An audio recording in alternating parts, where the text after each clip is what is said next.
পটল পোস্ত আর পটলের ডালনা তো আমরা প্রায় খেয়ে থাকি। আজকে সম্পূর্ণ নতুন পদ্ধতিতে নতুন স্বাদে বানালাম এই পটলের রেসিপিটি প্রথম থেকে শেষ পর্যন্ত দেখার অনুরোধ রইল। নমস্কার বন্ধুরা, happy with Gopa kitchen cooking এর আরো একটি নতুন পর্বে জানাই তোমাদের সকলকে স্বাগতম।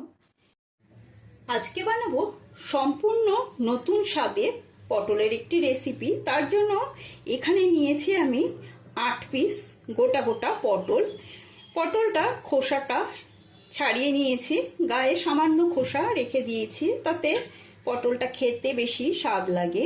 এবার পটলটার মাঝখান দিয়ে একটু চাকুর সাহায্যে সামান্য চিড়ে নেব। দুদিকটা একটু সামান্য সামান্য করে চিড়ে নিলাম, যাতে করে তেল মশলা ভালো করে ঢুকে যায়।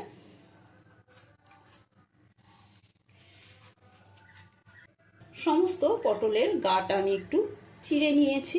এবারে এর মধ্যে দিয়ে দিলাম সামান্য হলুদ গুঁড়ো আর দিয়ে দিচ্ছি সামান্য লবণ আর হলুদ দিয়ে গোটা গোটা পটলটা মেখে নেব।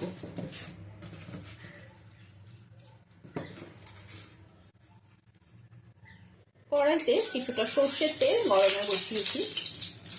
সর্ষের তেলটা গরম হয়ে গেলে এর মধ্যে পটলগুলো দিয়ে দেবো।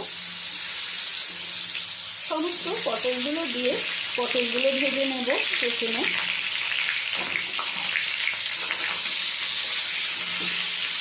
পটলটা একটু ঢেকে ঢেকে ভাজবো, যাতে তাড়াতাড়ি পটলটা নরম হয়ে যায়। ঢাকাটা তুলে নিয়ে পটলটা একটু নেড়ে চেড়ে নেব। একটু লাল করে ভাজা হয়ে গেছে, পটলগুলো ভাজা হয়ে গেছে। এবারে তুলে নিই।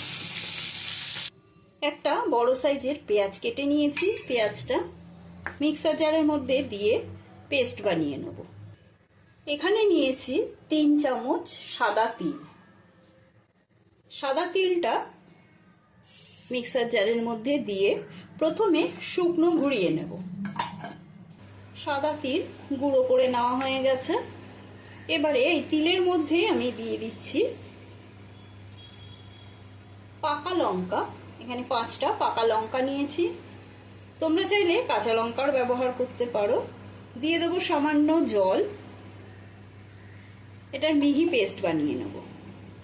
সাদা তিল আর লঙ্কার পেস্ট হয়ে গেছে। পটলটা ভেজে তুলে নেওয়ার পরে বাকি যে তেলটা রয়েছে সেই তেলের মধ্যেই ফোড়ন দিয়ে দেবো কালো জিরেটা হাতে একটু ডলে নিয়ে তারপরে দিয়ে দিলাম। কালো জিরেটা ভালো করে নেড়ে ছেড়ে নেব। কালো জিরে থেকে সুন্দর একটা গন্ধ বেরোলে দিয়ে দেবো প্রথমেই এর মধ্যে আমি লবণ দিয়ে দিচ্ছি, যাতে মশলা দিলে গায়ে না ছিটকে। এবারে দিয়ে দিচ্ছি পেস্ট করে নেওয়া পেঁয়াজটা।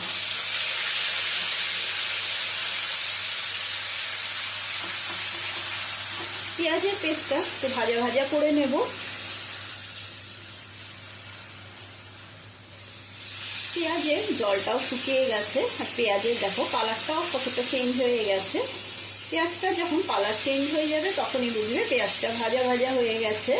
আমি রান্নাটায় পেঁয়াজের ব্যবহার করেছি, তোমরা চাইলে সম্পূর্ণ নিরামিষ করতে পারো পেঁয়াজটা বাদ দিয়ে। পেঁয়াজটা দিলে খেতে একটু বেশি ভালো লাগে, সেই জন্য আমি এর মধ্যে পেঁয়াজের ব্যবহার করেছি। এবারে এর মধ্যে দিয়ে দেবো পেস্ট করে নেওয়া তিল আর লঙ্কা। দিয়ে দেবো স্বাদ অনুসারে লবণ। যদি চ্যানেলে নতুন বন্ধু হয়ে থাকো তবে চ্যানেলটি সাবস্ক্রাইব করে নেওয়ার অনুরোধ রইল। পাশে থাকা বেল আইকনটা প্রেস করে দেবে, যাতে আমার রান্নার নিত্য নতুন নোটিফিকেশনগুলো সবার আগে তোমাদের মোবাইলে পৌঁছে যায়। যদি ফেসবুক থেকে দেখে থাকো তবে ফেসবুক পেজটি ফলো করার অনুরোধ রইল। গ্যাসের স্টিমটা লোতে রেখে মশলাটা কষিয়ে নিতে হবে, না হলে নিচে লেগে ধরবে। তিলটা দিয়ে একটু কষিয়ে নেওয়ার পরে আমি দিয়ে দিচ্ছি এর মধ্যে ভেজে রাখা পটলটা।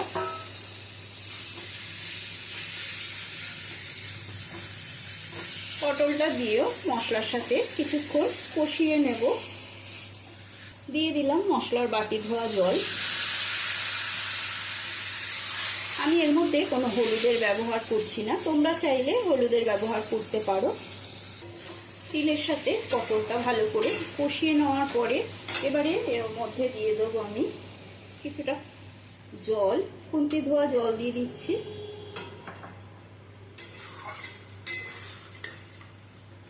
ছোট বাটির 1 বাটি মতন জল দিলাম, বেশি জল দেওয়ার প্রয়োজন নেই। পটলটা ভাজার সময় অনেকটাই সেদ্ধ হয়ে গেছে।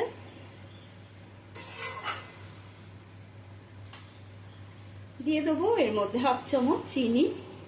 এটা অপশনাল, তোমাদের পছন্দ হলে দেবে, না হলে না দিলেও চলবে।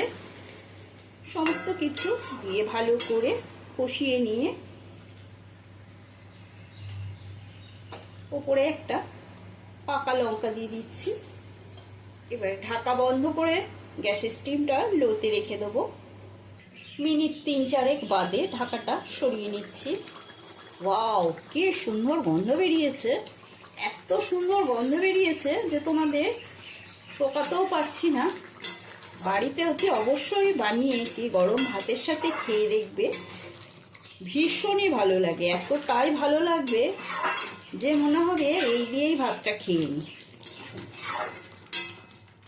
এর উপর দিয়ে সামান্য কাঁচা সর্ষের তেল ছড়িয়ে দিলাম।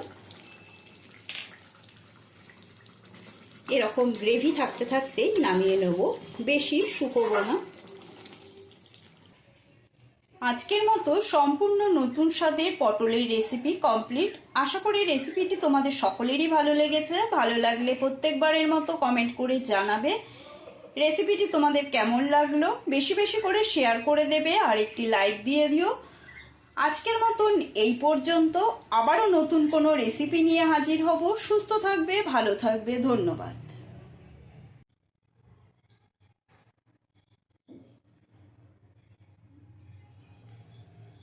দারুণ হয়েছে, ফাটাফাটি।